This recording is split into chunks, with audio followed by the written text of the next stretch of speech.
اب میں آپ کو ذرا اس جو انسانوں میں سے انسان دشمنی کا جن کا سب سے بڑا رول ہے، میں ان کی 2000 سالہ تاریخ کا آپ کے سامنے نقشہ رکھنا چاہتا ہوں۔ ان 1400 سال کا تو میں نے صرف 4 آپ کو پوائنٹس بتائے۔ موسیٰ سے عیسیٰ تک 1400 برس علیہ الصلوۃ والسلام، 2 مرتبہ عروج، 2 مرتبہ زوال، اشیریوں کے ہاتھوں پٹوائی، بابلیوں کے ہاتھوں پٹانا، گریکس کے ہاتھوں مرمت، رومنس کے ہاتھوں مرمت۔ یہ جو 2000 سال ہیں، کیونکہ اب تو ظاہر بات ہے 21ویں صدی شروع ہو گئی، 20 صدیاں حضرت مسیح کو پوری ہو گئیں۔ پہلی بات نوٹ کیجئے، حضرت مسیح کی پیدائش ہے سن 1 قبل مسیح۔ یہ نقطہ آپ نے کبھی سنا ہے یا نہیں؟ جب ملینیم کا سلسلہ شروع ہوا تھا پچھلے سال، تو میں نے بیان کر دیا تھا کہ ایک عجیب حساب کے اندر انہوں نے غلطی کی ہوئی ہے۔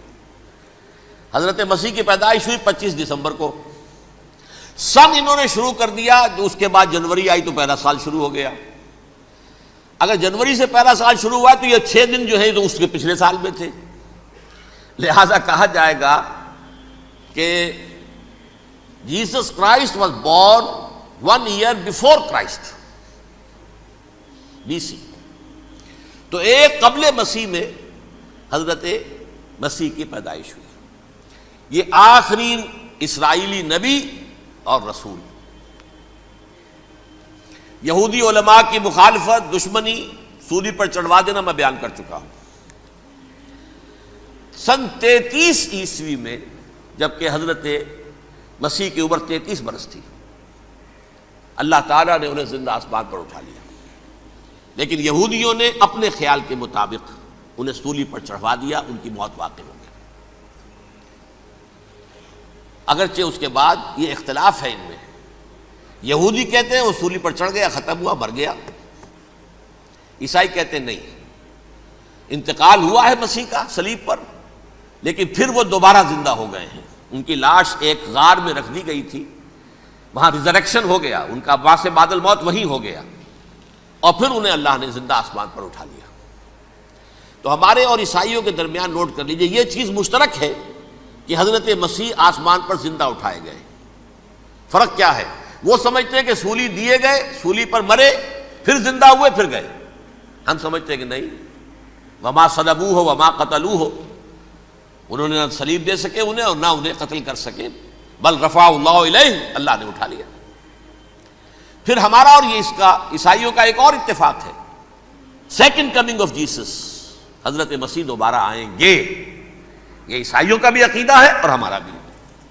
بہرحال تو جیسا کہ میں نے عرض کیا کہ اس وقت یہ عذاب استیصال، عذاب اکبر کے مستحق ہو چکے تھے، لیکن اللہ نے ان کی مدت دراز کی ہے۔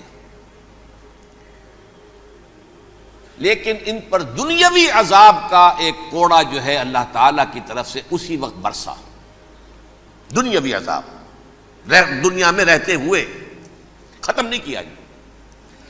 37 برس بعد، حضرت مسیح کے رفع سماوی کے 37 برس بعد، سن 70 میں یہودیوں نے بغاوت کی رومیوں کے خلاف۔ رومی ٹائٹس جنرل تھا ایک، اس نے پھر جو حملہ کیا ہے، 1,33,000 یہودی ایک دن میں قتل کیا یروشلم میں،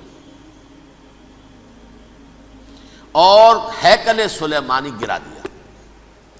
وہ ہیکل پہلے بھی گرا تھا، پہلے 1400 سال کے دوران میں بھی نبوکڈنیزر نے گرایا تھا، لیکن پھر اس کے 150 سال بعد انہوں نے دوبارہ بنا لیا تھا، اس لیے وہ اسے سیکنڈ ٹیمپل کہتے ہیں۔ پہلا ٹیمپل جو حضرت سلیمان نے بنایا تھا، نبوکڈنیزر نے گرا دیا 587 قبل مسیح میں، پھر دوبارہ انہوں نے 150 سال کے بعد بنا لیا۔ وہ اس تاریخ کا حصہ ہے، میں نے جس کے بارے میں آپ کو تفصیل نہیں بتائی۔ اس میں یہ ہوا سن 70 میں وہ گرا دیا گیا، وہ آج تک گرا پڑا ہوا ہے۔ نمبر 2، یہ کہہ دیا گیا کہ یہودیوں اس ارض فلسطین سے نکل جاؤ، تم یہاں نہیں رہ سکتے اب۔ لہذا جس کا جہاں سینگ سمایا چلا گیا، یورپ میں چلے گئے، ایشیا میں آ گئے، عرب میں آ گئے، یہ 3 قبیلے جو رات بھی میں نے عرض کیا تھا، بنو قینقاع، بنو نذیر اور بنو قریظہ، یہ وہاں سے آ کے مدینے میں آباد ہو گئے۔ جس کا جہاں سینگ سمایا، افریقہ میں، ہندوستان میں، جہاں چلے گئے۔ ڈایاسپورا اسے کہتے ہیں، وہ آپ نوٹ کر لیجیے اس لفظ کو، ڈایاسپورا، ہمارا دور انتشار، جبکہ ہمیں ہماری اصل سرزمین تو فلسطین ہے، حضرت ابراہیم کا مسکن، حضرت اسحاق حضرت یعقوب کا مسکن فلسطین، یہ ہے ہماری اصل جاگیر، یہ تو ہماری جدی پشتی جاگیر ہے، لیکن یہاں سے نکال دیے گئے سن 70 عیسوی میں، اور وہاں سے لے کے 1917 تک ان کا ڈایاسپورا جاری رہا۔ یہ دور انتشار ہے۔ اس دور انتشار کے اب چند حصے ہیں جس کو میں چاہتا ہوں کہ آپ علیحدہ علیحدہ سمجھ لیں۔ دور انتشار کا جو پہلا جو ہے تقریباً 300 برس، رومی حکمران تھے، وہ یہودیوں کے بھی دشمن تھے اور عیسائیوں کے بھی دشمن تھے، عیسائی اور یہودی ایک دوسرے کے بھی دشمن تھے، لیکن رومی سمجھتے تھے کہ یہ ایک ہی تھیلی کے چٹے بٹے ہیں۔ رومیوں کے نزدیک عیسائی بھی یہودیوں ہی کا ایک فرقہ تھے، کوئی علیحدہ مذہب تو تھا ہی نہیں، لہذا رومی جو ہیں رومنز وہ ان دونوں کو ستاتے تھے، مارتے تھے، اور یہ آپس میں لڑتے تھے، یہودی عیسائیوں کو مارتے تھے، عیسائی یہودیوں کو مارتے تھے۔ یہ ہے 300 برس تک کی تاریخ۔ سن 300 عیسوی میں کیا ہوا؟ ایک معجزہ ہو گیا۔ بہت عظیم ایمپرر کانسٹینٹائن، قسطنطین اعظم، رومن ایمپررز میں سے بہت بڑا ایمپرر، وہ عیسائی ہو گئے۔ اب تو معاملہ بالکل تلپٹ ہو گیا، پوری سلطنت عیسائی ہو گئی۔ اب عیسائیوں کے عیش ہو گئے اور یہودیوں پہ مار پڑنی شروع ہوئی۔ اب عیسائیوں کا آپ خود سوچئے کہ جنہیں وہ خدا بنا بیٹھے ہیں، خدا کا بیٹا قرار دے رہے ہیں، ان کے قاتل کون؟ یہودی بدماش۔ لہذا ان کی وہ پٹائی شروع ہوئی ہے یورپ میں، پوری رومن امپائر میں، انہیں ذلیل کیا گیا، شہروں میں آمد بند، علیحدہ رہو، گھیٹوز کے اندر رہو۔ یہودی کا نام جو ہے وہ گالی بن گیا، جیسے آج بھی یہودی گالی کہتے ہیں، جیسے خنزیر کا لفظ، آخر وہ بھی اللہ کی مخلوق ہے، لیکن آپ کو معلوم ہے کوئی شخص زبان پر نام نہیں لانا چاہتا خنزیر کا، سور کا، ہے تو مخلوق، وہ بھی ایک حیوان ہے۔ ایسے ہی یہ ہے یہودی، یہودی گالی، جیوٹ گالی۔ لہذا ایک طرف تو ان دونوں کے درمیان دشمنی، جس کو قرآن کہتا ہے وَأَغْرَيْنَا بَيْنَهُمُ الْعَدَاوَةَ وَالْبَغْضَاءَ، ہم نے ان کے مابین دشمنی جو ہے پیدا کر دی۔ اور جب یہ پوری سلطنت عیسائی ہو گئی تو قافیہ تنگ ہو گیا یہودیوں کا۔ اب آئیے 571 عیسوی، یعنی جب کہ ڈایاسپورا کو کتنا عرصہ ہو چکا تھا؟ 500 برس۔ سن 70 سے شروع ہوا نا ڈایاسپورا، جب ٹائٹس نے گرایا ہے ہیکل کو اور نکال باہر کیا انہیں فلسطین سے، بھاگ جاؤ یہاں ایک یہودی بھی نہیں رہے گا، فلسطین سے نکال دیے گئے۔ اس کے پورے 500 برس بعد سن 571 عیسوی میں حضور کی پیدائش ہوئی، ولادت باسعادت محمد رسول اللہ صلی اللہ علیہ وسلم۔ 610 میں آپ پر وحی کا آغاز ہوا، لیکن حضور کے ساتھ ان کا معاملہ کیا رہا؟ اول تو جبکہ حضور ابھی مکے ہی میں تھے، یہودیوں نے ریشہ دوانیاں شروع کر دی حضور کے خلاف۔ قریش مکہ کو سکھاتے تھے، پڑھاتے تھے، ان سے یہ پوچھو، ان سے یہ پوچھو، انہیں اس طرح تنگ کرو، ان سے یہ امتحان لو، یہ آپ کے علم میں ہے۔ سورہ بنی اسرائیل میں، سورہ کہف میں وہ سوالات جو امتحانی سوالات آئے تھے، ذوالقرنین کون تھا، اصحاب کہف کون تھے، تم رسول بنے پھرتے ہو تو بتاؤ، اور یہ روح کی حقیقت کیا بتاؤ، یہ ساری ریشہ دوانیاں کر رہے تھے بیٹھے ہوئے ابھی وہیں پر، حضور ابھی پہنچے بھی نہیں۔ ہجرت فرما کر حضور تشریف لے آئے تو حضور نے، جسے ماسٹر سٹروک کہا جائے گا، یعنی اسٹیٹس مین شپ کا ماسٹر سٹروک، آپ نے مدینے میں آتے یہودیوں کے ساتھ پیکٹ کر دیا، جوائنٹ ڈیفنس پیکٹ آف مدینہ، کہ اگر مکے والے ہم پر حملہ کریں گے تو ہم مل جل کر ایک قوم کی حیثیت سے مقابلہ کریں گے۔ یہ میثاق مدینہ کہلاتا ہے، جس کے بہت غلط معنی پہنائے جا رہے ہیں آج کل۔ بہرحال میں موضوع میرا چونکہ یہ نہیں، میں ادھر نہیں جاؤں گا، لیکن ہوا کیا؟ ہر مرتبہ یہ خیانت کے مرتکب ہوئے، ان نے جو عہد کیے تھے ان سے پھرے، اندر ہی اندر سازش، ریشہ دوانی، حضور کی بدترین دشمنی۔ سورہ نساء کی آیت نمبر 12 میں 14 میں 13 میں فرمایا ہے لا تزال تطلع علی خائنۃ منہم، اے نبی ہمیشہ آپ کے علم میں ان کی طرف سے خیانتیں، بددیانتیاں آتی رہیں گی. اور بار بار وہ مسلسل جنگ کی آگ بھڑکاتے تھے. قریش کو دعوت دیتے، آؤ آؤ آؤ ہم اندر سے بغاوت کر دیں گے، تم آؤ تو صحیح، ختم کریں محمد کو اور اہل ایمان کو صلی اللہ علیہ وسلم ورضی اللہ تعالی عنہم اجمعین. لیکن پھر جب وہ آتے تھے تو یہ دبک جاتے تھے، ان میں ہمت نہیں تھی. میدان کے مرد نہیں رہے تھے. یہ سورہ حشر میں ان کا نقشہ کھینچا گیا ہے. کھلے میدان میں مقابلے کی اس کے اندر صلاحیت ہی نہیں ہے. یہ تو فصیلوں کے پیچھے سے، جیسے عورتیں کہیں دیہات میں لڑائی ہوتی ہے تو مرد جو ہے گلیوں میں لڑتے ہیں، عورتیں اوپر سے پتھر پھینکتی ہیں، بس وہ کام یہ کر سکتے تھے. من ورائے جدر، فصیلوں کے پیچھے سے، جنگ میں میدان میں نہیں آ سکتے. بہرحال قرآن مجید میں ہے یہ سورہ مائدہ کی آیت نمبر 64، کلما اوقدوا نارا للحرب اطفاها اللہ. اکثر و بیشتر مواقع پر تو یہ جب آگ بھڑکاتے تھے جنگ کی، اللہ اسے بجھا دیتا تھا. لیکن بہرحال اس کے باوجود جنگیں ہوئی، غزوہ بدر، غزوہ احد ہوئی کہ نہیں؟ یہ ساری اصل شرارت ہوئی. اور اس کے نتیجے میں حضور نے پھر ایک ایک کر کے 3 قبیلوں کو سزا دی. غزوہ بدر کے فوراً بعد بنو قینقاع نکالے گئے مدینے سے، غزوہ احد کے فوراً بعد بنو نذیر نکالے گئے، اور غزوہ احزاب کے بعد بنو قریظہ نکال دیے گئے. یہ تو میں نے آپ کے سامنے رکھ دیا صرف حضور کے زمانے میں ان کا کیا رویہ رہا. دشمن، رات بھی ہم نے وہ آیت پڑھی تھی، لَتَجِدَنَّ أَشَدَّ النَّاسِ عَدَاوَةً لِلَّذِينَ آمَنُوا الْيَهُودُ وَالَّذِينَ أَشْرَكُوا. اہل ایمان کی دشمنی میں شدید ترین تم پاؤ گے یہودیوں کو اور مشرکین. مشرکین بھی بعد میں ہے، پہلے یہودی. حضور کے بعد کیا ہوا اب یہ نوٹ کیجئے، یہ ان کی تاریخ کا دوسرا دور. حضرت عمر رضی اللہ تعالیٰ عنہ کا عہد خلافت ہے.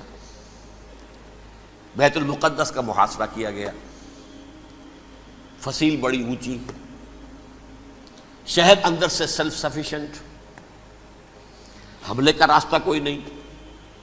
محاصرہ طول کھینچ رہا ہے لیکن ان کے پاس رسد بھی موجود ہے، پانی بھی موجود ہے، وہ دروازے بند کر کے بیٹھے ہوئے ہیں. بالآخر اللہ تعالیٰ کی مشیت کا ظہور کیسے ہوا؟ ان کے کچھ علماء آئے فصیل پر، کہا دیکھو مسلمانوں، تم قیامت تک بھی یہاں پڑے رہو گے محاصرہ کر کے، ہمارا یہ شہر فتح نہیں ہوگا. ہاں ایک درویش بادشاہ کے ہاتھوں یہ شہر فتح ہونا ہے، لیکن تمہارے اندر ہمیں وہ نظر نہیں آ رہا.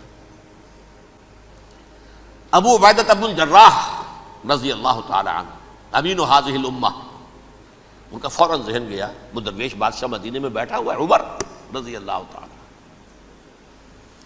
اب ایک اور عمر بھی ہے جو قندھار میں بیٹھا ہے. نقشہ وہی ہے، سادگی کی حد تک نقشہ وہی، بالکل وہی، اپنی آنکھوں سے دیکھا ہے وہی سادگی. عمر اول، عمر ثانی تھے عمر بن عبد العزیز. اب ایک اللہ کے فضل سے اللہ تعالیٰ ایدہ اللہ بنصرتہ، اللہ تعالیٰ ان کی نصرت فرمائے، دشمنوں کو ان کے مقابلے میں نیست و نابود کرے. انہوں نے ریکویسٹ بھیج دی کہ حضور تشریف لائیے، یہ شہر فتح ہو جائے گا. وہ ہے سفر تاریخی، اتنا طویل سفر، تقریباً 700 میل، ایک اونٹ، ایک خادم، ایک منزل پہ امیر المومنین اوپر بیٹھے، خادم آگے چل رہا ہے، اگلی منزل پہ خادم اوپر بیٹھا ہے، امیر المومنین آگے جا رہے ہیں. اور جب پہنچے ہیں تو وہ باری تھی خادم کی. انہوں نے ہاتھ جوڑ دیا، حضور خدا کے لیے تم کیا کہیں گے لوگ، وہ میرا برا حال کر دیں گے، تمہیں شرم نہیں آئی؟ امیر المومنین پیدل آگے چل رہے ہیں نکیل پکڑ کر، اور تم بیٹھے ہو اوپر براجمان ہو. حضرت عمر فرمایا الدور دورک، نہیں باری تمہاری ہے، بیٹھ. اس حال میں پہنچے ہیں. اور پھر یہ کہ ابو عبیدہ بن الجراح آئے ہیں، استقبال کیا ہے تو دیکھا ہے اس حال میں چلے آ رہے ہیں. عمر نکیل پکڑے ہوئے چلے آ رہے ہیں، اور کہتے ہیں کہ کہیں کیچڑ ویچڑ تھا، جوتے خراب ہو گئے تھے، وہ بھی اتار کے ہاتھ میں پکڑے ہوئے، کپڑے تو تھے ہی پھٹے ہوئے. انہوں نے کہا بھی حضرت ابو عبیدہ نے، دیکھیے یہ بڑا متمدن ملک ہے، بڑا مہذب علاقہ ہے یہ، آپ ذرا حلیہ اپنا دوست فرما لیں تب جا کے پیش ہم آپ کو کریں گے. آپ نے فرمایا نحن قوم اعزنا اللہ بالاسلام، ہم وہ قوم ہیں جنہیں اللہ نے عزت دی ہے اسلام کے ذریعے سے، کپڑوں کے ذریعے سے نہیں، دولت کے ذریعے سے نہیں۔ اسی حال میں گئے ہیں، اوپر سے انہوں نے کھڑے ہو کر نشانیاں دیکھی ہیں، اپنی کتابیں کھولی، ہاں یہ وہی ہیں، اچھا لو جی سرنڈر، شہر تمہارے ہاتھ میں۔ خون کا ایک قطرہ نہیں بہا اور بیت المقدس فتح ہو گیا۔ لیکن اس وقت حضرت عمر نے ایک نرمی یہ کی کہ یہودیوں کے لیے بھی اسے اوپن سٹی قرار دے دیا۔ یہ احسان عظیم حضرت عمر کا، اس سے پہلے یہودی آ ہی نہیں سکتا تھا، داخل ہی نہیں ہو سکتا تھا، وہاں وہ آ کر وزٹ نہیں کر سکتا تھا، زیارت نہیں کر سکتا تھا اپنے مقدس مقامات کی۔ حضرت عمر نے یوں سمجھیے کہ تقریباً 550 برس کے بعد ان کے لیے راستہ کھولا ہے کہ ہاں تم آ سکتے ہو، زیارت کر سکتے ہو۔ لیکن یہ عیسائیوں نے لکھوایا معاہدے کے اندر، انہیں یہاں آپ آباد ہونے کی اجازت نہیں دیں گے، لیکن کم وزٹ دی پلیسز، دیکھیں زیارتیں کریں اور جائیں۔ یہ معاہدہ حضرت عمر کا ہے رضی اللہ تعالیٰ، جو پھر خلافت راشدہ کے بعد بنو امیہ نے بھی اس کو آنر کیا، بنو عباس نے کیا، پھر جو ہمارے یہ ترکوں میں اندر خلافت آئی تو ترک خلفاء نے بھی اس معاہدے کی پوری پابندی کی۔ فلسطین میں آ سکتے ہیں یہودی صرف زائرین کی حیثیت سے، وہاں آباد نہیں ہو سکتے۔ اب آئیے اگلا دور آیا حضرت عثمان کا دور خلافت۔ یہ ہے وہ وقت کہ اب یہود نے امت مسلمہ کی پیٹھ میں چھرا گھونپا۔ وہ کیسے؟ ایک یہودی عبداللہ ابن سبا اسلام کا لبادہ اوڑھ کر آ گیا، معاشرے کا جائزہ لے لیا، ان میں بنو ہاشم اور بنو امیہ میں جو پرانی کشاکش تھی اس کے کچھ نہ کچھ جراثیم باقی ہیں، اگر ان کو ذرا بھڑکا دے تو مسلمانوں میں انتشار پیدا ہو جائے۔ کہا یہ عثمان کون ہے؟ یہ تو بنو امیہ میں سے ہے، یہ حق تو بنو ہاشم کا ہے، خلافت ان کے پاس ہونی چاہیے، محمد کے تو رشتہ دار وہ ہے صلی اللہ علیہ وسلم۔ عوام الناس کے اندر بات پھیلنی شروع ہوئی، پھر ایک بڑی سازش کے انداز میں حضرت عثمان کے خلاف پروپیگنڈا، حضرت عثمان کے جو عاملین تھے، گورنر تھے، ان کے خلاف پروپیگنڈا، اور ایسی ہوشیاری کرتے تھے کہ کوفے میں کوفے کے حاکم کے خلاف کچھ نہیں کہنا، اجی مصر میں یہ ہو رہا ہے، اجی شام میں یہ ہو رہا ہے، اجی یہ جو عثمان ہے وہ یہ کر رہا ہے، یہ ظلم ہو رہا ہے، یہ لوٹ مار ہو رہی ہے، یہ خیانتیں ہو رہی ہیں۔ اب نہ تو اس زمانے میں مینز آف کمیونیکیشن، کیسے تصدیق کریں؟ افواہیں تو آپ آج کراچی کے اندر شروع ہو جائے تو پتہ نہیں چل سکتا کسی کو کہ کیا اس میں صداقت ہے کیا جھوٹ ہے، اور بری بات جو ہے فطرت انسانی کی کمزوری ہے وہ فوراً قبول کرتا ہے، کسی کے بارے میں اچھی بات ماننے کو تیار نہیں ہوتا لیکن بری بات تو فوراً تیار ہے۔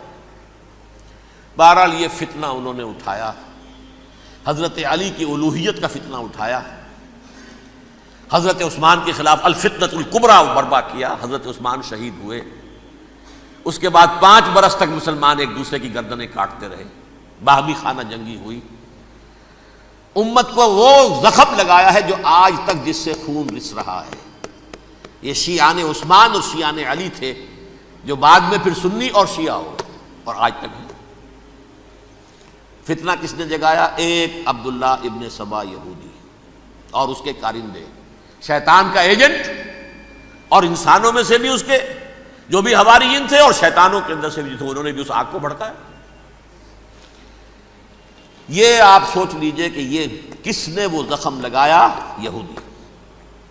اگلا دور آیا، خلافت راشدہ ختم ہوئی، بنو امیہ کا بھی دور کافی گزر گیا۔ طارق ابن زیاد 712 عیسوی میں حملہ کرتے ہیں اسپین پر۔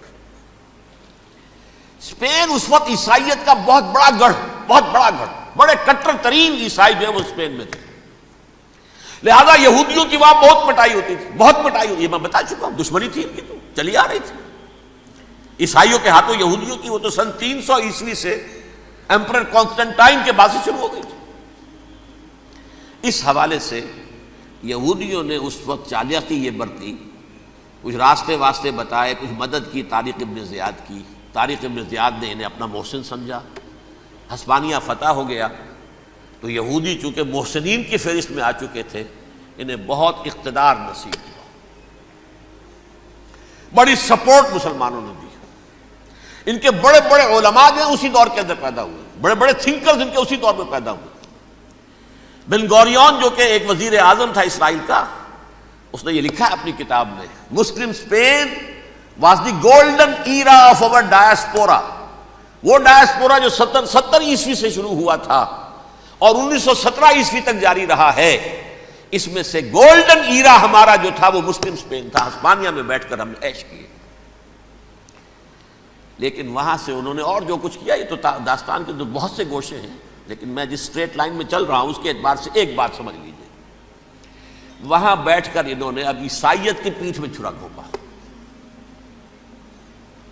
پروٹیسٹنٹ مذہب پیدا کیا، تقسیم کر دیا، جیسے شیعہ سنی کی تقسیم، عبداللہ ابن سبا، رومن کیتھولک اور پروٹیسٹنٹ کی تقسیم، یہودی علماء۔ ہوتا کیا تھا، ہسپانیہ کی یونیورسٹیاں ہیں، کارڈووا میں ہے، ٹولیڈو میں ہے، گریناڈا میں ہے، غرناطہ، قرطبہ، تولیتلا، اور وہاں آتے تھے لوگ، فرانس سے چلے آ رہے ہیں نوجوان پڑھنے کے لیے، جرمنی سے چلے آ رہے ہیں، اٹلی سے چلے آ رہے ہیں، تین ہی ملک قریب ترین پڑھتے ہیں سینٹرل جو یورپ کے ہیں۔ یہاں پر جو ہے وہ اسلام جو نور پھیلا رہا تھا اس سے بھی مستفیض ہوئے، جہالت کے جو ہے پردے ان کے وہ چھٹے، اس کے ساتھ ہی وہ یہودی وہاں ان کے اندر جو جراثیم داخل کر رہے تھے وہ اس عیسائیت کے خلاف بغاوت، جو اس وقت دنیا میں عیسائیت اس وقت تھی، پوپ کا راج تھا دنیا میں اس وقت، یورپ میں جو عیسائیت تھی اس میں ایک طرف بادشاہ تھے، لیکن بادشاہوں کی حیثیت وہاں پر یوں سمجھ لیجئے کٹ پتلیوں کی تھی، اصل قوت پوپ کے ہاتھ میں تھی۔ اور پوپ کو انہوں نے جیسے قرآن نے کہا اتخذوا احبارہم ورہبانہم اربابا من دون اللہ، چونکہ سینٹ پال نے شریعت موسوی ساقط کر دی تھی تو اب شریعت تھی ہی نہیں، پوپ کو اختیار تھا جس چیز کو چاہے حلال قرار دے دے، جس چیز کو چاہے حرام قرار دے دے۔ اتخذوا احبارہم ورہبانہم اربابا من دون اللہ۔ انہوں نے کہا صاحب یہ پوپ کس بلا کا نام ہے، یہ بھی انسان ہے، بات تو ٹھیک تھی نا، اصل حیثیت تو کتاب کی ہونی چاہیے نا، ڈیوائن بک، دی ریویلڈ اسکرپچر، لہذا اور یہ کتاب ہر شخص پڑھ سکتا ہے، کوئی پوپ کے باپ کو جو ہے کوئی اس کے لیے پروپرائٹری رائٹس تو نہیں ہے کہ صرف پوپ پڑھ سکتا ہے یا پادری پڑھ سکتے ہیں، ہم بھی پڑھ سکتے ہیں، ہم بھی سمجھ سکتے ہیں۔ یہ باتیں تھی کہ جن کو بڑھا چڑھا کر بیان کر کے اور پوپ کا اقتدار ختم کرا دیا اور توجہ مرکوز کر دی بائبل کی طرف۔ اب بائبل میں بڑا حصہ تو اولڈ ٹیسٹامنٹ کا ہے، نتیجہ کیا ہوا، یہود کی عظمت پروٹیسٹنٹس کے نزدیک مسلم ہو گئی۔ اصل قوم تو یہ ہے، وہ دشمنی بدلی کہ نہیں بدلی، موسیٰ کے امتی یہ ہے، تورات موسیٰ کو دی گئی، ابراہیم کی نسل یہ ہے، لہذا وہ جو دشمنی تھی، جو عداوت تھی کہ ہمارے خدا کو سولی چڑھانے والے ہیں یہ بدماش، اس کا ازالہ ہوا اس پروٹیسٹنٹ مذہب کے نتیجے میں۔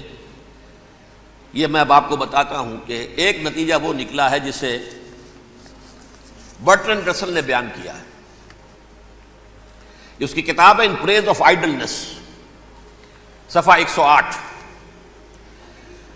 وہ لکھتا ہے the Christians retaining the Judaic belief in special revelation added to it the Roman desire for worldwide domination and the Greek taste for metaphysical subtleties.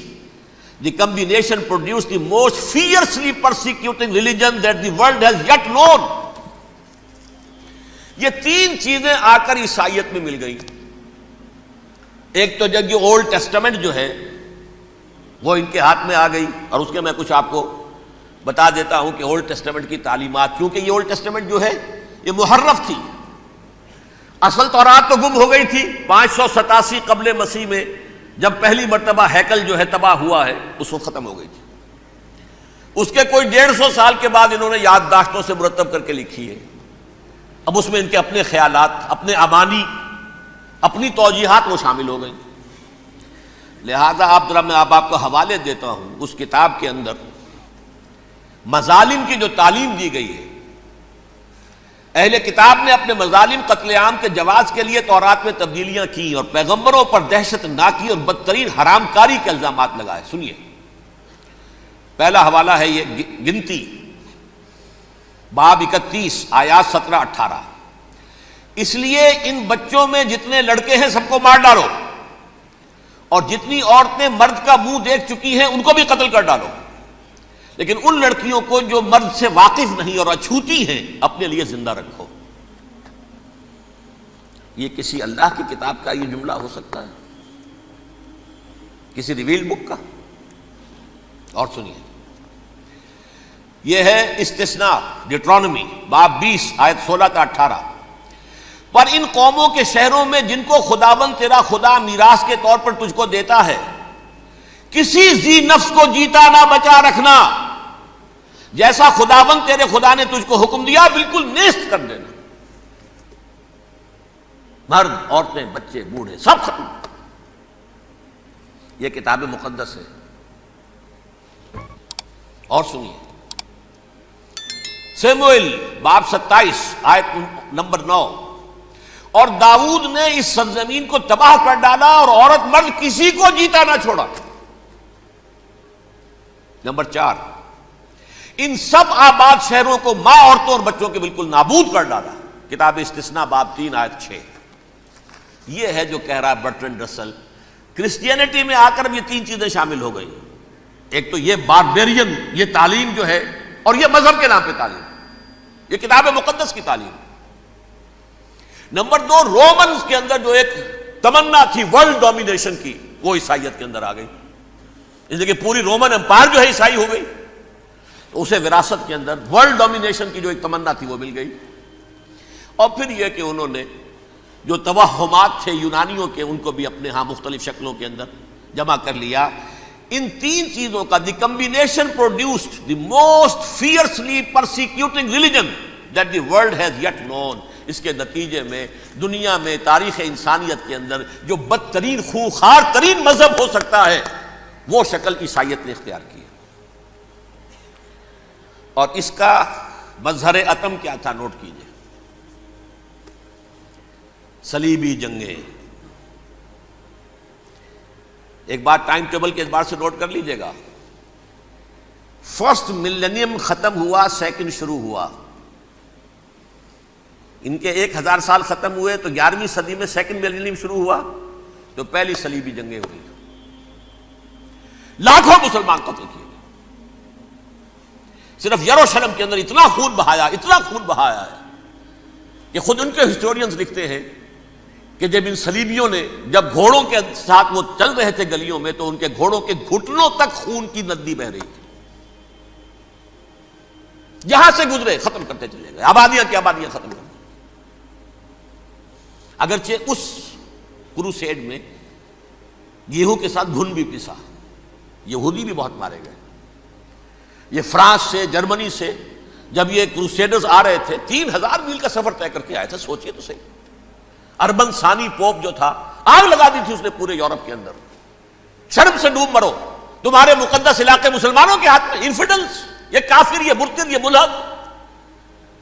مسیح جہاں پیدا ہوا، مسیح کو جہاں سولی دی گئی، وہ کہاں ہے؟ ان کے ہاتھ میں. وہ آگ لگائی ہے، 3000 میل کا فاصلہ طے کر کے یہ قومیں آئی ہیں وہاں. اور جو تباہی مچائی ہے انہوں نے، تاریخ انسانی میں ایسی بربریت کی کوئی مثال. اور یہ ان کے اپنے ہسٹورینز لکھتے ہیں. شرم کے مارے ایسے محسوس ہوتا ہے جیسے ان کی گردنیں جھکی جا